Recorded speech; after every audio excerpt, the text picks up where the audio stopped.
নমস্কার সুপ্রিয় দর্শক বন্ধুরা, জয় শ্রী কৃষ্ণ, রাধে রাধে বন্ধুরা আমাদের এই আলোর পথে চ্যানেলের পক্ষ থেকে আপনাদের সকলকে জানাই আন্তরিক শুভেচ্ছা অভিনন্দন।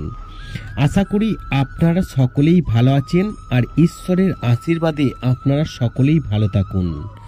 বন্ধুরা, আজকে আমি যে বিষয়টি আপনাদেরকে বলবো সেই বিষয়টি অত্যন্ত গুরুত্বপূর্ণ একটি বিষয়। আপনারা মনোযোগ সহকারে কিন্তু ভিডিওটি একটু আজকে শুনবেন।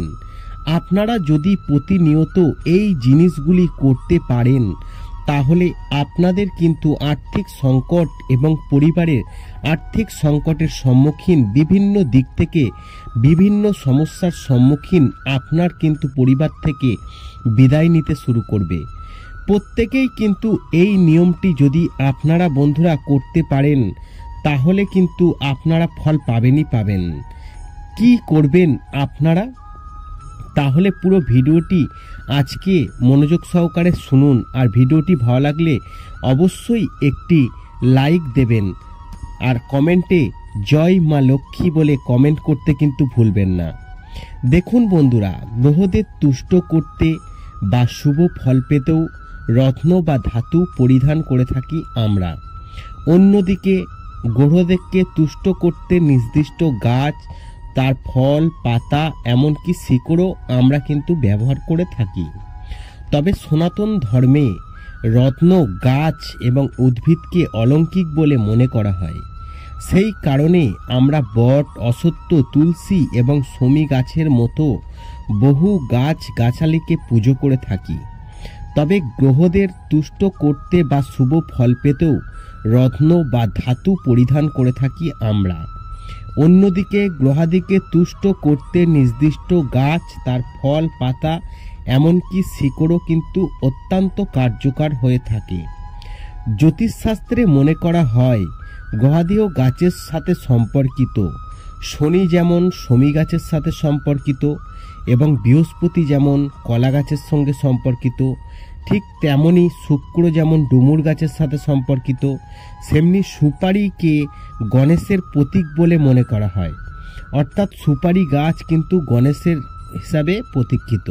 এই সুপারিকে গণেশের প্রতীক হিসাবে মনে করা হয়। এছাড়া সুপারি সম্পদের সূচক।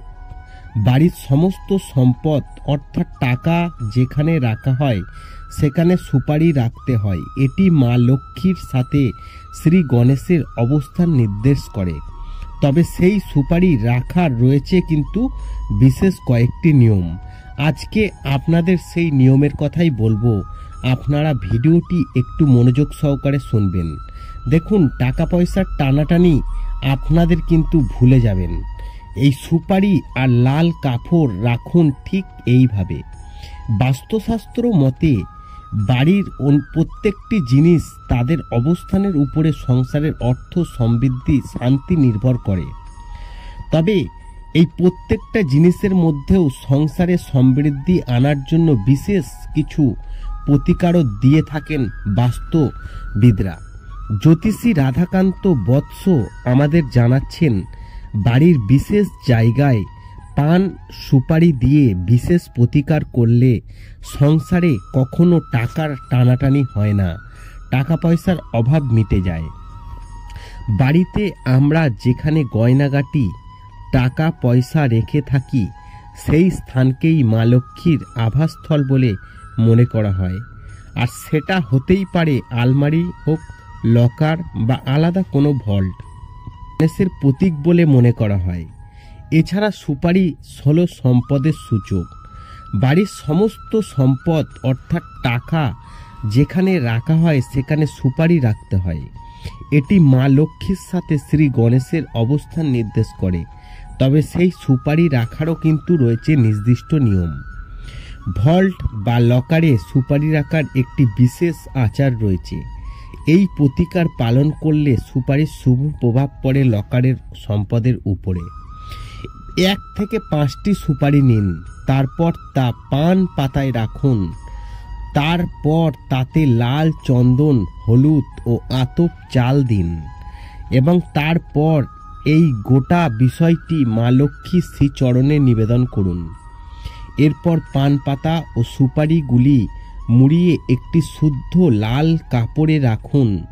তারপর লাল কাপড়ে 7টি গিঁট বেঁধে দিন শক্ত করে। তারপরে কাপড়ে মোড়া সেই পান পাতা ও সুপারি রেখে দিন ভল্টে। দেখবেন কথিত আছে কোষাগারে সুপারি রাখলে আর্থিক লাভ হবে, সম্পদের বৃদ্ধি হবে, টাকা আসবে, অর্থ সংক্রান্ত সমস্যা যেমন অভাব, ঋণ, অতিরিক্ত ব্যয়, আটকে থাকা টাকা ইত্যাদি থেকে মুক্তি মিলবে এবং মা লক্ষ্মী ও শ্রী গণেশের কৃপা এবং বজায় থাকবে আপনার ওপর। আশা করি এই ভিডিওর মাধ্যমে আপনাদেরকে জানাতে পেরেছি যে আর্থিক সংকট থেকে মুক্তি পেতে আপনার ঘরে টাকা যাতে থাকে তার জন্য আপনারা কি উপায় করবেন। ভিডিওটি ভালো লাগলে লাইক করবেন, কমেন্ট করবেন, শেয়ার করে অন্যদের জানার একটি সুযোগ করে দেবেন।